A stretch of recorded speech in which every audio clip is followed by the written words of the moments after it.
Hello once again, and welcome back to T-Jaw, my news and analysis channel. Let's get started.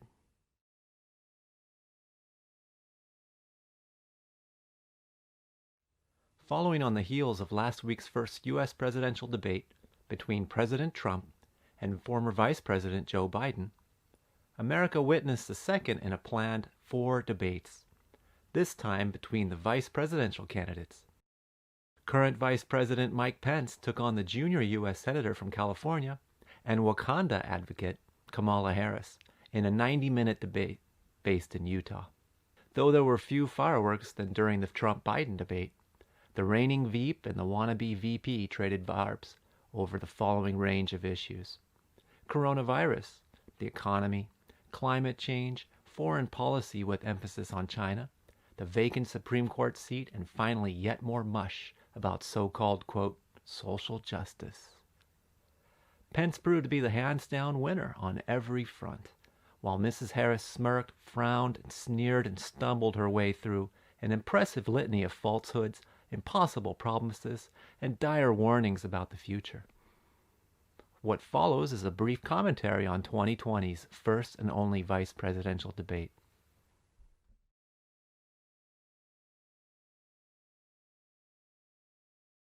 The China virus is the issue Democrats have decided to harp on in their quest to unseat the president and his VP Pence. Without the spread of the pandemic worldwide, Democrats would have nothing to run on other than we're anti-Trump. Given this, the first section of the debate centered on COVID, and Kamala Harris jumped in with, you guessed it, an incessant focus on the American death count, something Democrats feel is a political winner for their side. Well, the American people have witnessed what is the greatest failure of any presidential administration in the history of our country. And here are the facts. 210,000 dead people in our country in just the last several months. Over 7 million people who have contracted this disease. 1 in 5. Mr. Vice President, I'm speaking. I'm speaking. Yeah, you can have 15 more seconds, and then we'll give the Vice President a chance to respond. So I want to ask the American people, how calm were you when you were panicked about where you're going to get your next roll of toilet paper? Vice President Pence's reassuring yet heartfelt response was far more effective, however, and the difference in his positivity could not be more stark when compared to Harris's dark hindsight critique. A few things stand out that helped Pence make his more optimistic case. First, while Kamala Harris insinuated that the Trump administration perpetuated some kind of cover-up on the unwitting American people. And they knew what was happening, and they didn't tell you. Can you imagine if you knew on January 28th, as opposed to March 13th, what they knew, what you might have done to prepare? They knew, and they covered it up. We were reminded by Vice President Pence of just how unserious the Democrats actually were about taking necessary steps to stop the spread of the virus into our country. Before, there were more than 5 cases in the United States, all people who had returned from China. President Donald Trump did what no other American president had ever done, and that was he suspended all travel from China, the second largest economy in the world. Now, Senator Joe Biden opposed that decision. He said it was xenophobic and hysterical.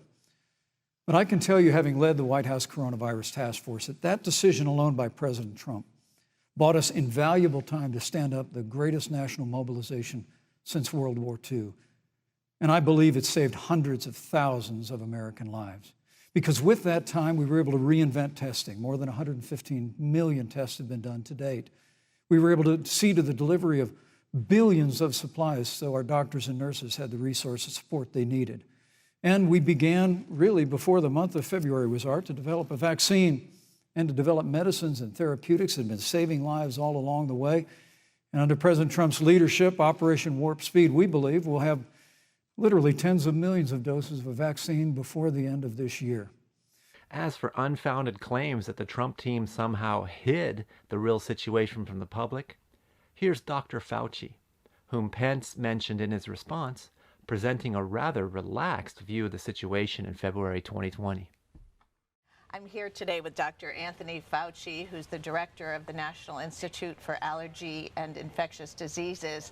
No, I don't think people should be frightened. I mean, the risk right now, today, currently, is really relatively low for the American public, but that could change because what's going on outside of the United States, particularly obviously in China and in other countries in which there are travel-related cases. So right now, don't worry about it. Be more concerned about influenza, which is going into a second peak for the season, than coronavirus. But keep in mind that the coronavirus situation could change, which is the reason why we're taking it very seriously, because it could be a substantial threat. People wearing masks now is just not relevant. You don't need to be walking around with a mask right now. Masks, quite frankly, are more important for people who are infected to prevent them from infecting someone else. Unless you believe the lies Democrats now put forth, that Dr. Fauci was somehow pressured into saying things that he didn't feel were justified by the scientific evidence, one would have to conclude that the experts themselves were giving Trump a much more relaxed perspective of the virus and its implications well into the spring. There's not a day gone by that I haven't thought of every American family that's lost a loved one. And I want all of you to know that you'll always be in our hearts and in our prayers. But when you say what the American people have done over these last 8 months hasn't worked, that's a great disservice to the sacrifices the American people have made. The reality, if I may finish, Senator, the reality is Dr. Fauci said everything that he told the president in the Oval Office, the president told the American people. Now, President Trump, I will tell you, has boundless confidence in the American people, and he always spoke with confidence that we'd get through this together. But when you say it hasn't worked, when Dr. Fauci and Dr. Birx and our medical experts came to us in the second week of March, they said if the president didn't take the unprecedented step of shutting down roughly half of the American economy, that we could lose 2.2 million Americans. Now, that's the reality. At any rate, once Fauci and the experts realized the seriousness of the situation, Trump immediately swung into action, shutting down his incredibly successful economic recovery, shutting up the country, and letting Vice President Pence take charge of the recovery response. I mean, quite frankly, when I look at their plan that talks about advancing testing, creating new PPE, developing a vaccine, it looks a little bit like plagiarism, which is something Joe Biden knows a little bit about.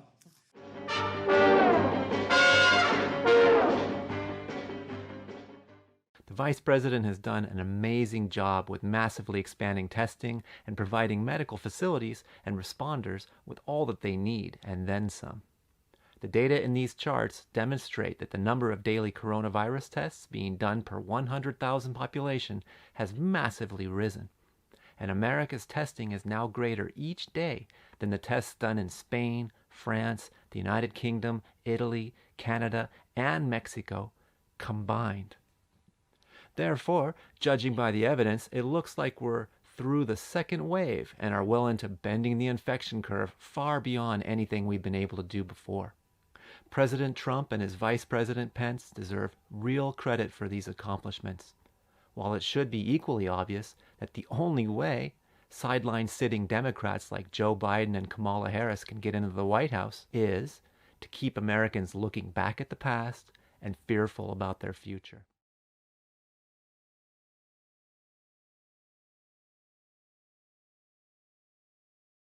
The second section of the debate had a ridiculous question, which in effect amounted to this. Have you talked to your extremely old running mates about the presidential succession should they die in office? One of you will make history on January 20th. You will be the vice president to the oldest president the United States has ever had. Donald Trump will be 74 years old on Inauguration Day. Joe Biden will be 78 years old. That already has raised concerns among some voters, concerns that have been sharpened by President Trump's hospitalization in recent days. Vice President Pence, have you had a conversation or reached an agreement with President Trump about safeguards or procedures when it comes to the issue of presidential disability? And if not, do you think you should? Both debate participants ignored this rather inept question to pivot to a much more important one: the economy and taxation.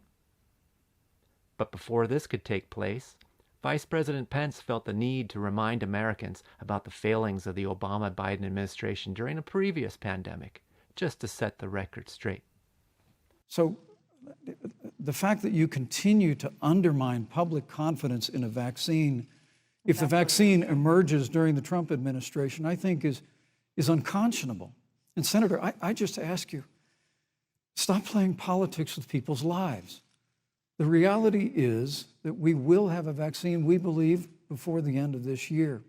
And it will have the capacity to save countless American lives. And your continuous undermining of confidence in a vaccine is it's just unacceptable. And let me also say, you know, the reality is when you talk about failure in this administration, we actually do know what failure looks like in a pandemic. It was 2009. The swine flu arrived in the United States. Thankfully, it ended up not being as lethal as the coronavirus. But before the end of the year, when Joe Biden was vice president of the United States, not 7.5 million people contracted the swine flu, 60 million Americans contracted the swine flu. If the swine flu had been as lethal as the coronavirus, in 2009, when Joe Biden was vice president, we would have lost 2 million American lives. His own chief of staff, Ron Klain, would say last year that it was pure luck that they did, quote, everything possible wrong. And we learned from that. They left the strategic national stockpile empty. They left an empty and hollow plan, but we still learned from it. And I think the American people, I'm going to say again, can be proud of what we have done. And Senator, please stop undermining confidence in a vaccine. Career Democrats like Kamala Harris like to pretend that the corona economy is Trump's fault. But this is belied by the fact that an economic downturn has simultaneously taken place in every other economy on the planet, often with much worse results. The stimulus packages and spending that Trump and Pence have provided for Americans, coupled with a GOP-led push to safely reopen the economy again, in spite of Democrat-led resistance, have all worked to produce tangible evidence that the post-corona American economy will indeed rebound, that jobs will come back again. Unless Democrats like Kamala Harris gain power this November, then the economy looks set to crash as massive tax hikes and reams of new government regulations are introduced by a President-elect Biden, crushing the economic recovery underway. Just listening to Senator Harris's laundry list of government-dominated investment projects, one could be forgiven for thinking that rather than moving forward economically, we're moving headlong back to the 20th century planned economic models so favored by socialists the world over. On day one, Joe Biden will repeal that tax bill. He'll get rid of it. And what he'll do with the money is invest it in the American people. And through a plan that is about investing in infrastructure, something that Donald Trump said he would do. I remember hearing about some infrastructure week. I don't think it ever happened. But Joe Biden will do that. He'll invest in infrastructure. It's about upgrading our roads and bridges, but also investing in clean energy and renewable energy. Joe is going to invest that money in what we need to do around innovation. There was a time when our country believed in science and invested in research and development so that we were an innovation leader on the globe. Joe Biden will use that money to invest in education. So, for example, for folks who want to go to a 2-year community college, it will be free. If you come from a family that makes less than $125,000, you'll go to a public university for free. And across the board, we'll make sure that if you have student loan debt, it's cut by $10,000. That's how Joe Biden thinks about the economy, which is it's about investing in the people of our country. But will Democrats raise your taxes to pay for it? Not according to Senator Harris, in direct contradiction to her running mate Biden and even her own previous claims. But I think this is supposed to be a debate based on fact and truth. And the truth and the fact is Joe Biden has been very clear. He will not raise taxes on anybody who makes less than $400,000 a year. He said he's going to repeal the Trump tax cuts. Mr. Vice President, I'm speaking. Well, wait. I'm speaking. It'd be important if you said the truth. Joe Biden said twice in the debate last week that he's going to repeal the Trump tax cuts. That was tax cuts that gave the average working family $2,000 in a tax break every single year. That is, Senator, that is that's the math. absolutely not true. That Is he tax only bill- is he only going to repeal part of the Trump tax cuts? Don't kid yourself, folks. Democrats might pretend that the repeal of President Trump's GOP-led 2017 tax cuts aren't the same thing as a tax hike, but that's exactly what that amounts to. As for the blatant lie that Harris put forth during a debate that Joe Biden will not raise taxes on anyone who makes less than $400,000 a year. He has been very clear about that. this claim is simply impossible if the Democrats' plan is, day one, to repeal the tax cuts American taxpayers now enjoy thanks to President Trump. The dishonesty of Senator Harris here is astounding. She wants to spend, but no new taxes, except for the rich. Free education for everyone that makes less than $125,000. Great, but who's going to pay for it, Mrs. Harris? $4 trillion in new taxes on wealthy individuals and corporations? If you confiscated all the wealth from every American billionaire, you would have enough money to fund the federal government for less than a year. And then what? Who would you steal from next year? And then the next? And then who?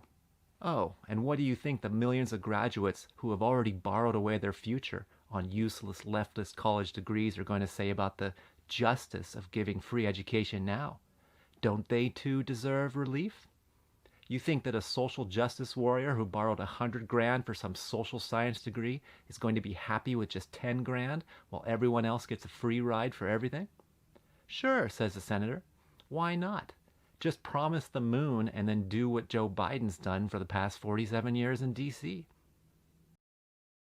So no new taxes, $400,000 No new down. taxes. There would be no need. Would you bring back the individual Yes. mandate? Yes, I bring back the individual mandate. So no new taxes, $400,000 No and new down. taxes. There would be no need. First thing I do is going to repeal this Trump tax cut. Oh, not a joke. So no new taxes, $400,000 No and new down. taxes. There would be no need. So every single solitary person, their capital gains are going to be treated like real income, and they're going to pay 40% of their capital gains on their capital gains tax. So no new taxes, $400,000 No and new down. taxes. There would be no need. Would you support a carbon tax?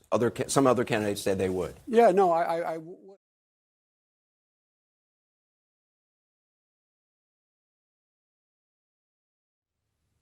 The moderator tried to turn this into a litmus test for the vice president.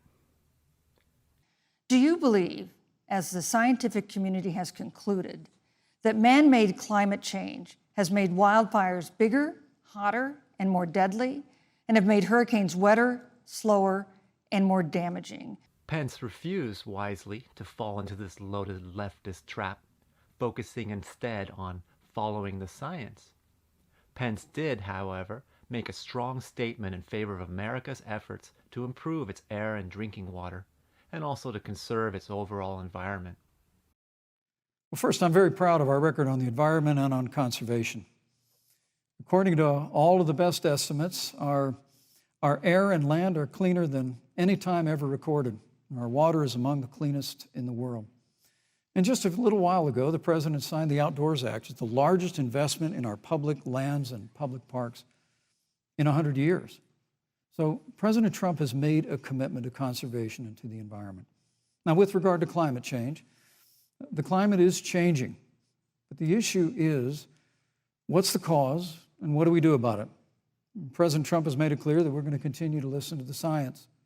Now, Joe Biden and Kamala Harris would put us back in the Paris Climate Accord. They'd impose the Green New Deal, which would crush American energy, would increase the energy costs of American families in their homes, and literally would crush American jobs. And President Trump and I believe that the progress that we have made in a cleaner environment has been happening precisely because we have a strong free market economy. You know, what's remarkable is the United States has reduced CO2 more than the countries that are still in the Paris Climate Accord, but we've done it through innovation, and we've done it through natural gas and fracking, which, Senator, the American people can go look at the record. I know Joe Biden says otherwise now, as you do, But the both of you repeatedly committed to abolishing fossil fuel and banning fracking. Such claims are backed up by real, fact-based, and unbiased scientific data, as are the many environmental achievements unmentioned in these debates, which America has accomplished independent of any government-intrusive and economy-destroying multilateral environmental regimes the Obama and Biden administration tried to foist on us, most notably in the Paris Climate Protocols. What's interesting to note is these nonpartisan science-based analyses credit the increased use of cleaner fossil fuels such as natural gas for creating the greatest reductions in carbon emissions. But this trend of undoubted progress, greater in the USA in 2019, the year before coronavirus shut down our economy, and a year in which President Trump and Vice President Pence's environmental deregulation saw their fullest implementation to date, would be destroyed by a Biden presidency. Why? Because Biden, like most Democrats, is against continued use of fossil fuels of any kind. They are generally anti-fracking, a process that has led the United States to become energy independent and a major player in present and future energy markets. Biden has said before he wants to get rid of all fossil fuels, while his environmental plan, make no mistake about it, is a carbon copy, pun intended, of the most radical overreach of government ever imagined in the name of saving the environment, the Green New Deal. Joe Biden and Kamala Harris want to raise taxes. They want to bury our economy under a $2 trillion Green New Deal, which you were one of the original co-sponsors of in the United States Senate. They want to abolish fossil fuels and ban fracking, which would cost hundreds of thousands of American jobs all across the heartland. And Joe Biden wants to go back to the economic surrender to China, that when we took office, half of our international trade deficit was with China alone. And Joe Biden wants to repeal all of the tariffs that President Trump put into effect to fight for American jobs and American workers. Joe Biden says democracy's on the ballot. Make no mistake about it, Susan. The American economy, the American comeback is on the ballot with 4 more years of growth and opportunity, 4 more years of President Donald Trump. 2021 is going to be the biggest economic year in the history of this country. Thank you, Vice President. The claim that Team Biden's plans for a massive focus on government expansion into the environmental regulation business is somehow different from the extremely radical and costly Green New Deal has been rubbished by Biden's very own campaign website. All in all, if there's one thing you can learn from so-called progressives like Kamala Harris, they will never run out of new goals for the next step in their march of progress. A march that can only end in a wholesale leveling of America to the socialist utopia of equality and equal poverty. So to conclude, just say no, America. Vote for 4 more years of freedom. Freedom from government tyranny. Freedom from race hustlers taking over the reins of DC power. And the freedom of an individual citizen to decide on their own what is best for them, without professional government-bred authoritarian-minded politicians like careerist Joe 47 years Biden and the most radically leftist member last year in the United States Senate, Kamala Devi Harris. Thanks for listening, and if you enjoyed this release, please like and subscribe.